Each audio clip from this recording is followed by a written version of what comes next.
Mayor Alice Guo, ilang buwan nang tinutugis mula ng ni-raid ang Pogo sa Bamban at dahil na rin sa mga hindi nagtutugmang pahayag nito sa Senate hearing. Nakalkal ng lubusan ang pagkatao ni Mayora at napatunayang marami ang malayo sa katotohanan. Kaya namangha ang mga netizens at nagtanong kung bakit ang mabait na public servant ay nakapagsisinungaling ng harapan at kayang manindigan kahit huwad ang panunumpa. Siguradong magugulat ka sa malalaman mo na ang pagkatao ni Guo ay mauunawaan lamang hindi sa pagkilatis ng kanyang itsura o sa mabait na pananalita, ngunit sa hubog ng kanyang pinagmulan. Mayroong mga naniniwala at marami din namang naghihinala. Ang tanong, totoo ba?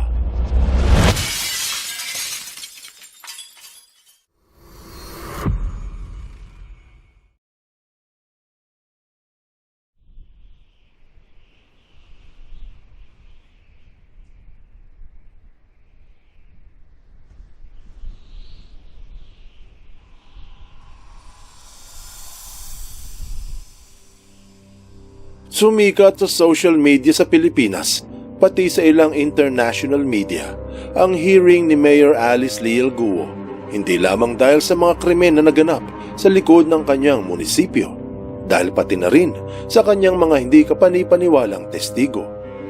Ilang detalye hinggil sa pagkatao nito ang nailabas sa Senate hearing, mga impormasyong binaliktad rin naman niya matapos sa mga unang pahayag.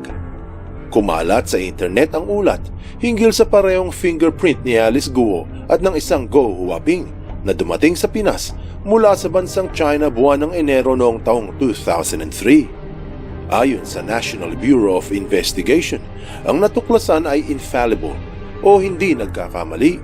Sa madaling sabi, may hirapang baliktarin ito ni Mayora.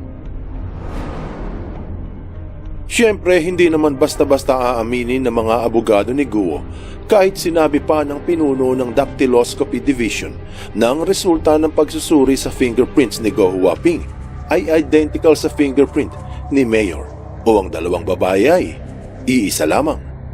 Nauunawaan ng lahat na ang trabaho ng kanyang abogado ay ipaglaban ng punto ni Guo para hindi ito maakusahan ng batas at makulong.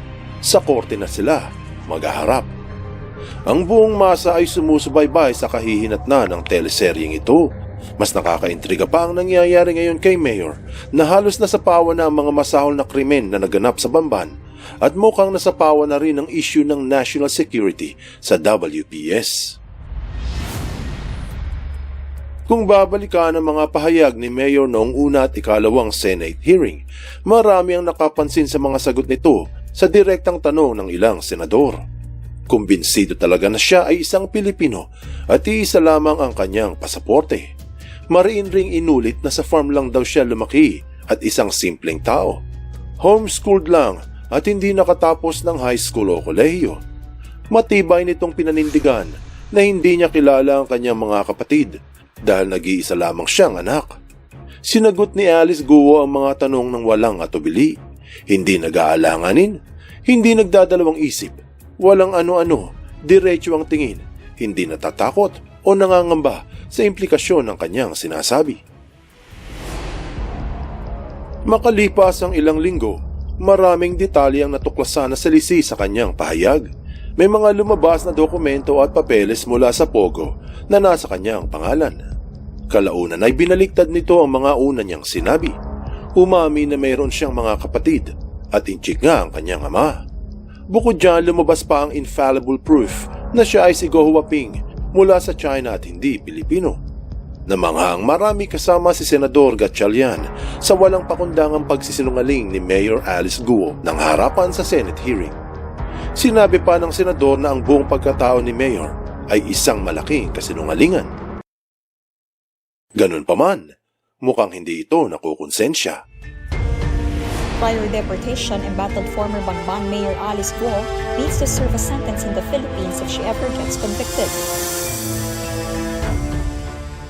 Ang paglabas ng fingerprints ni Go Huaping, nakapareho ni Mayor ay isang pasabog na balita. Sinabi ng otoridad na walang dalawang tao sa mundo ang magkapareho ng fingerprints, maliban na lang kung iisa lang sila. Pero ayon sa ABC News na kahit daw infallible ang fingerprints at totoong walang dalawang tao ang magkapareho, may pagkakataon na ang nagkakamali ay yung mga nagkukumpara kung magkatugma. Punto na maaaring ilabas ng kampo ni Guo para kontrahin ang prinsipyo ng beyond reasonable doubt.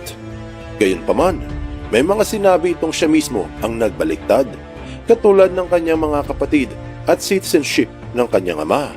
Katulad din ng sinabi niyang isa siyang simpleng tao, pero may helicopter at milyong-milyong pera sa bangko.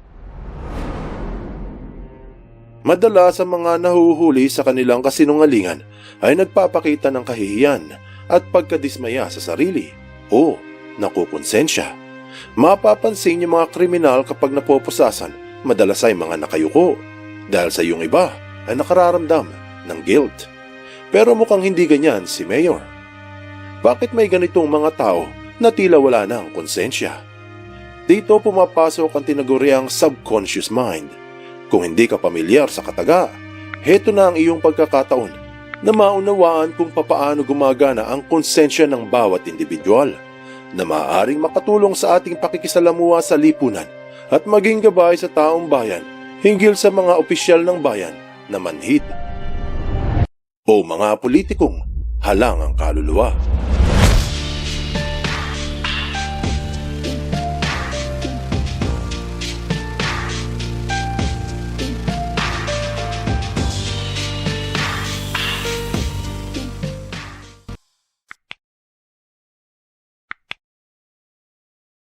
Bakit parang walang konsensya si Alice Guo?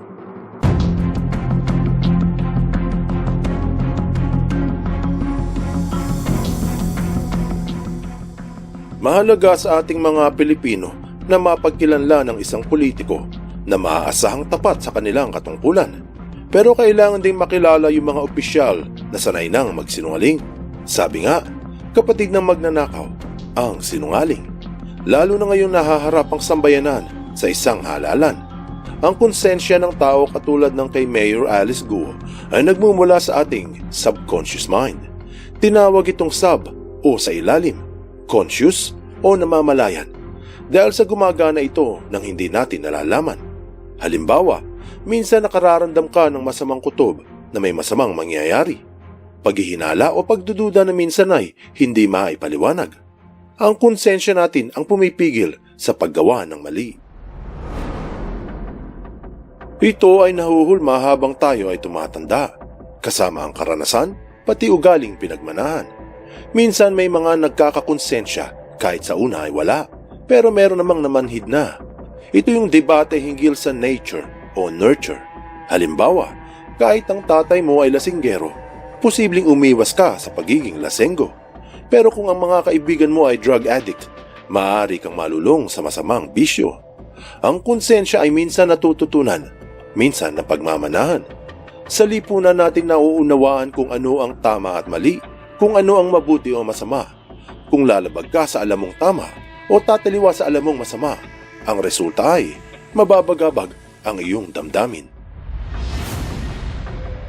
Sa madaling sabi, ang konsensya ay ang tawag natin sa pag-iwas ng utak kung mahaharap sa mali o sa masama. Nagsisimula ang proseso sa frontal lobe na nasa ating noo. Kakalkulahin niyan ang impormasyon base sa iyong natutunan o napagmanahan. Tapos, ihahatid ito sa amygdala, parte ng utak na nasa kaloob-looban. At iyan ang maglalabas ng mga kemikal at kuryente papunta sa katawan upang magbigay sa iyo ng masamang pakiramdam o negative emotion. Halimbawa kung may perang inabot sa iyo pang suhol, kakalkulahin iyan ng frontal lobe kung masama o mabuti, kung tama o mali. Tapos ang amygdala ang magbibigay sa iyo ng masamang pakiramdam upang ikaw ay tumanggi. Iyan ang konsensya. Sa mundo ng survival, ang reaksyong ito ay ang tinatawag nilang fight or flight reaction. Halimbawa, kung may mabangis na aso, ano ang pakiramdam mo? Tumakbo o hindi? Kung may nalulunod, ano nararamdaman mo? Sagipin siya o humingi ng tulong? Ang subconscious mind natin ang magkakalkula ng resulta na kung hindi ka tatakbo baka makagat ka ng aso. Kung tutulong ka, baka ikaw naman ang malunod.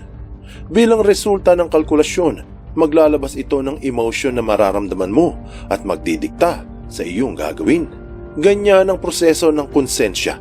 Depende sa kalkulasyon kung ito ay tama o mali, o masama o mabuti. Kung lalabag ka, ikaw ay mapapagabag. Kung babalik kay Mayor Guo, mapagtatanto na ang pamilya nito ay mula sa bansang may 1.4 bilyong populasyon at nasa ilalim ng isang napakahigpit na pamahalaan. Ibig sabihin, mabigat ang pangangailangan ng survival ng mga inchik. Marahil ito ang nagtulak sa maraming Chinese na gawin ang kailangan upang mabuhay, mameke, mandaya at magsinungaling. May kasabihan nga sa China na mandaya ka o ikaw ang madaya. Katulad ng binalita sa South China Morning Post na ayos lang sa mga estudyanteng inchik ang pandaraya. Sa isang Chinese forum sinabi na mula pa sa kinder natututo na ang mga inchik na mandaya. Sa medium, sinabi na buong masa ng inchik ang nandadaya. Kaya siguro ganito na rin ang takbo ng utak ni Alice Guo. Anong aral ang mapupulot dito? Ang pagsisinungaling ni Mayora nang walang pag-atubili, hindi nag-aalanganin, ay marahil resulta ng mahirap na pamumuhay sa China ng kanyang pamilya sa ilalim ng mapang-aping komunista. Upang mabuhay, sinira ang matuwid na proseso ng subconscious mind para hindi mabagabag kung gagawa ng mali, hanggang sa nalihis na ang konsensya. Ngayong nahaharap sa isang halala ng mga Pilipino, kailangan ay maging mapagmatsyag sa mga kandidatong madaling magsinungaling dahil indikasyon iyan ng konsensyang hindi na magising. Buksan mo ang iyong isip at hayaang lumalim pa ng lubusan ng iyong pangunawa sa mga kasaysayang kapupulutan ng maraming aral. Tandaan, katotohanan ng susi sa tunay na kalayaan.